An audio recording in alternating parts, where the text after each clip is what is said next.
I'm back. First and foremost, how's it going, everybody? I know more recently than not, I haven't been posting videos, and that's just because life has gotten insanely busy for me.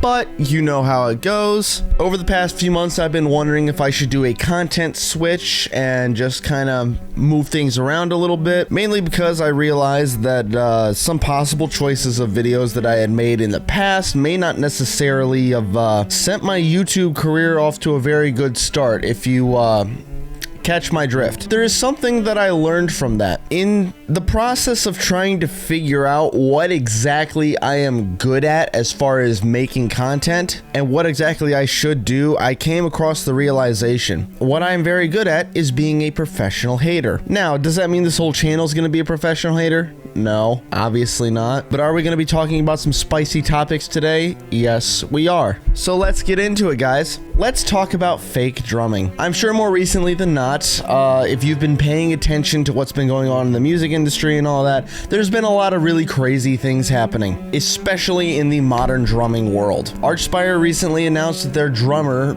absolute beast and legend Spencer Pruitt, left the band, and so they were holding open auditions via social media. Among some of the people putting in these auditions are a lot of people who have either heavily edited their videos, sped up their videos, or have completely gone in and sample replaced everything, so that way it's totally incongruent with whatever sound is being naturally played. And listen, I get it. As a drummer, you want your performances to sound absolutely 100% perfect and amazing. You want it to be the best quality that it can possibly be. But something that you probably should not do is edit it when you're trying to do an audition. I mean, like, dog, really? But there were some big names that have been dropped in this entire whole ordeal going on. And there's been a lot of other famous drummers that are, I wouldn't say necessarily dissing, more calling them out, but you get my drift anyway. So you already know who we're talking about. So let's discuss the whole situation first between Lord Marco and Mike Caputo. I'm gonna go ahead and get the video for that pulled up. We're not gonna watch too much of this video.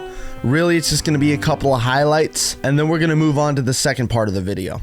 But first, did you guys know that according to the metrics, only about 6.3% of the people watching this video right now are subscribed to this channel? Come on, guys, hit that subscribe button, join the community. We got a lot of great content and a lot more fun content coming along the way. So stick around, hit subscribe, and be a part of the journey.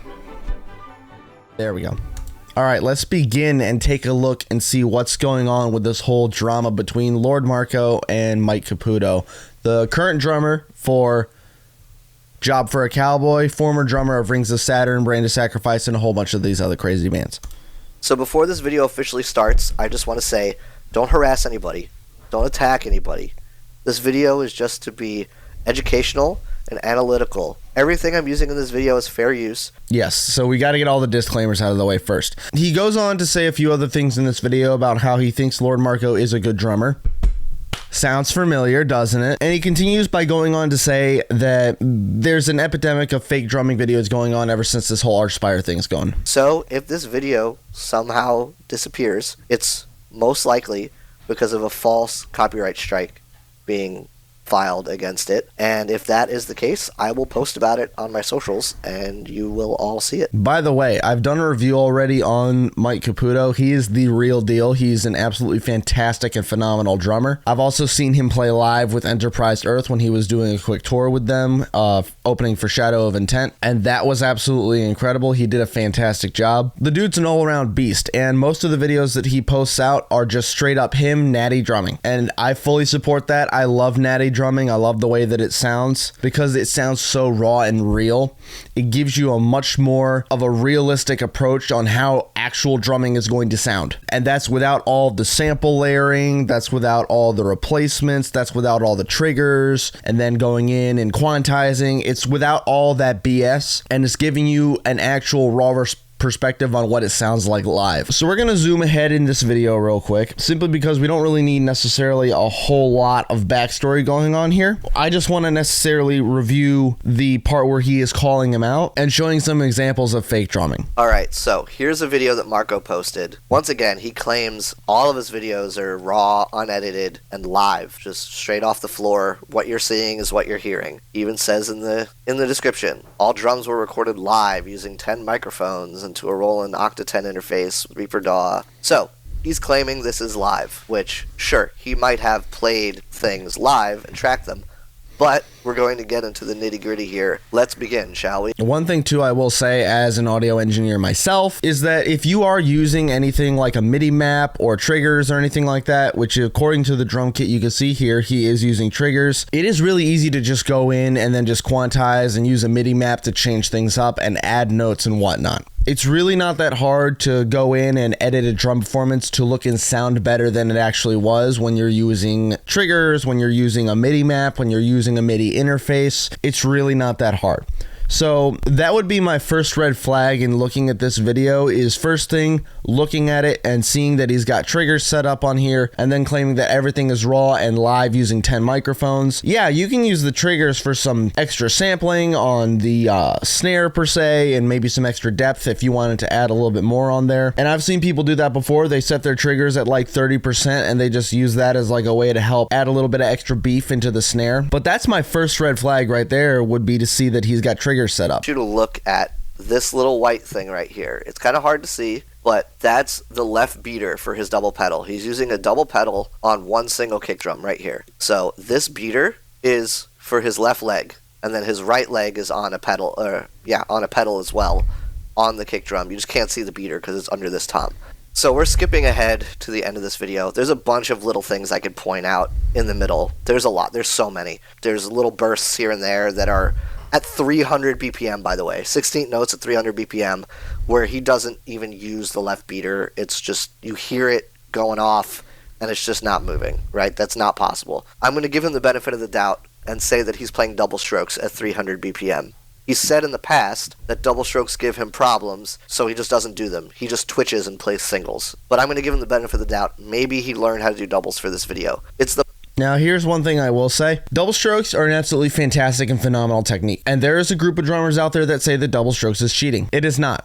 It is a lot like doing double strokes with your hands. This idea of just twitching in order to be able to get your single strokes or whatnot to go as fast as possible, it's not a very good technique, and also it's not very believable either. I know we've reviewed this in a previous video, but your calf muscle, which is the main driver of ankle technique per se, is a very large muscle group in comparison to something else that would be more of a fast twitch, like say for example your fingers. And plus, we've already looked into this before, your calf muscle is comprised of two different groups of muscles, and it's a slow twitch and fast twitch muscle. That's be the soleus and the gastrocnemius, and the gastrocnemius being the fast twitch muscle and the soleus being the slow twitch muscle. In reviewing this, we have looked and seen in the past that the gastrocnemius only comprises about 30% of all twitch responses when it comes from the calf muscle. So this idea that he's just twitching really fast in order to be able to get his bass drum to go that fast, it's possible, but it's not a very reliable technique, and you're not going to get nowhere near a very nice and clean sound. It's going to sound real jumbled. It's going to sound real messy. And even worse, if he's trying to say that he is twitching his hip abductors, bro, that's going to cause all sorts of health problems in the future when you're just remaining that tight with that. You don't want to do that. The part immediately after that is so egregious. Benefit of the doubt, double strokes. Look at that beater. Okay. Oh wow, would you look at that? Let's listen to that again. You hear those blazing fast 300 BPM 16th notes? Crazy how he can do that with 1 foot, even though that's physically impossible. Yeah, so if you watch how this beater goes before we get right into it, you'll notice the out of the beater that he's talking about that's hidden underneath of the tom. You can't see that, but you can see his other beater. That's going to be his left side beater. You'll notice it starts to go and then it kind of trails off a little bit, and that's because that means he hit it once and his spring tension is very loose, or it could be very high. That means he hit the pedal once and it just kind of bounced once and then just kind of is flopping around after that. Okay. Oh wow, would you look at that? Okay. Oh wow, would you look at that?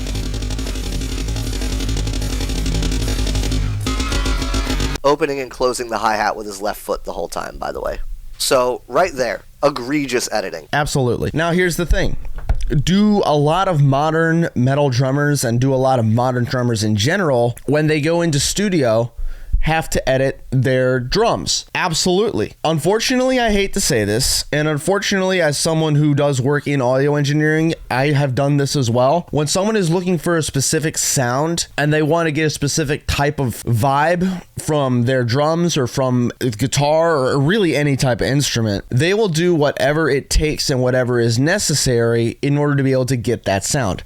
And a lot of that is going to require editing, post-production, quantizing, and a whole bunch of other, what we like to call, studio magic. Is it necessarily a cool thing to do? Not really. Is it good to get the sound that you're looking to achieve? Absolutely. A lot of these drummers that you're hearing on a lot of these big rock records per se, believe it or not, even if it's a nice, slow, simple beat like 1, 2, 3, 4, there still is a lot of post-production editing that's going on there. They're still sample replacing the hell out of all of his kick drums, all of his snares, and all of his toms. Pretty much the only natural thing you will hear on that is his cymbals. And that's if they didn't use a drum machine in order to be able to program it. There's editing going on all throughout the industry, and it doesn't matter the genre that you go into. Studio is where all of the editing takes place in order to be able to capture a perfect performance. Now, what this is not necessarily editing, but this is just flagrant lying. Because what we see in the video as his playthrough is marketed as being 100% live, but we're not hearing something that is 100% live. So that's just a straight up lie. I've reviewed Lord Marco on the channel before,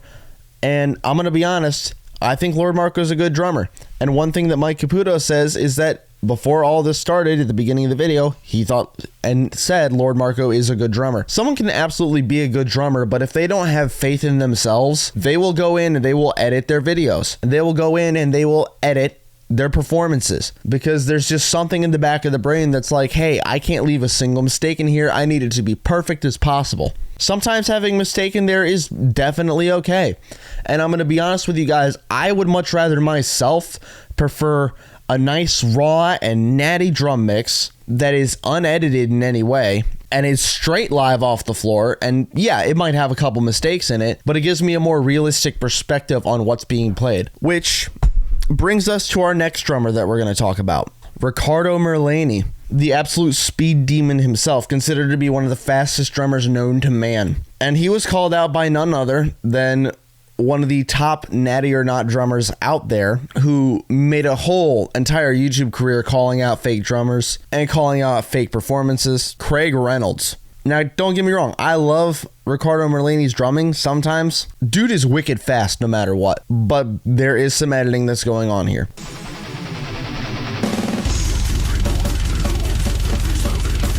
I mean, to be honest with you, it sounds like it's happening. Like it's not gridded.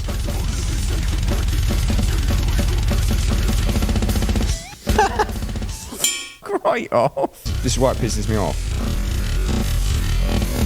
4, 5, 6. Oh, there's one that isn't even there. This is what's f***ing wrong. He's obviously really fast. He's obviously really good. This is what's wrong with the f***ing world. And his videos get millions of f***ing views. Now, I want you to pay attention to what he brings up here, because this is actually a very important principle, and it's based off of physics. Absolute f***ing horseshit. Come on.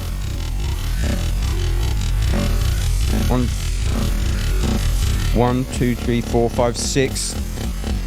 Those last two there. Give me that. Give me that. Give me that at the real speed so we can hear the fucking sound.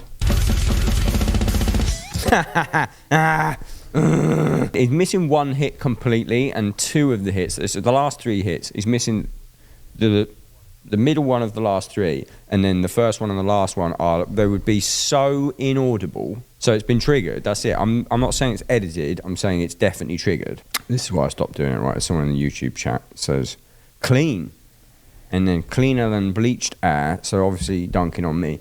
What do you get from your self-deception? What do you get from watching that and then assuming it's real? Some people's blind devotion to these things. What does it do for your brain?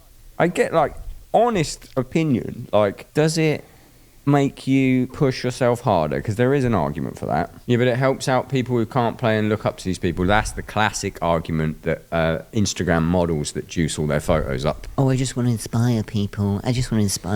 I'm sorry for what I did. I just want to inspire people. No, you want to look literally inhuman. Now, obviously, there's more examples that he goes into the video, but my whole video is not going to be reacting to everything that they do there. That's not what we do. Listen to what he said. The classic argument is that I want to inspire people, so that gives me an excuse to edit all of my drumming and make everything seem absolutely inhuman. Ladies and gentlemen, something ain't right there. Now listen, I understand that a lot of people will look up to these big names in the industry and they will look up to these really big drummers out there. And I hate to say it, but what you don't realize is that when you drag back the curtain a little bit, you're surprised to see that there's a tiny little man running the whole machine. A lot of these drummers that you see nowadays, like I will say, are doing the same kind of thing that's in that video right there. Now don't get me wrong, there's nothing wrong with triggers. Triggers themselves are not inherently the problem. It's people who use triggers to go in and cheat later. That's what we're talking about. Something I hope you guys can take away from this video is just remember, anytime you see a performance that you think is too good to be true, it more than likely is. Now, there are exceptions, and there are drummers out there that absolutely have put in a ton of talent and raw effort into their videos, and if you listen to it, it is straight live off the floor. Is every drummer that you look up to probably faking and cheating and editing their videos heavily and editing their drumming heavily? No, but all I will say is don't be surprised when you find out how many people are in the industry that are. Thank you guys for tuning into this video today. I know it's been a long time since I last posted one, so I'm glad to be back. I will say that for sure. I'll try and post a new video sometime soon. Depends if life gives me a chance to. Consider subscribing, leaving a like and a comment. Let me know your thoughts on the entire idea of the fake drumming epidemic. We'll put it in quotes just because it's like that for now. And with all that being said, I'll see you guys in the next one. So cheers, everybody. Have a great rest of your day.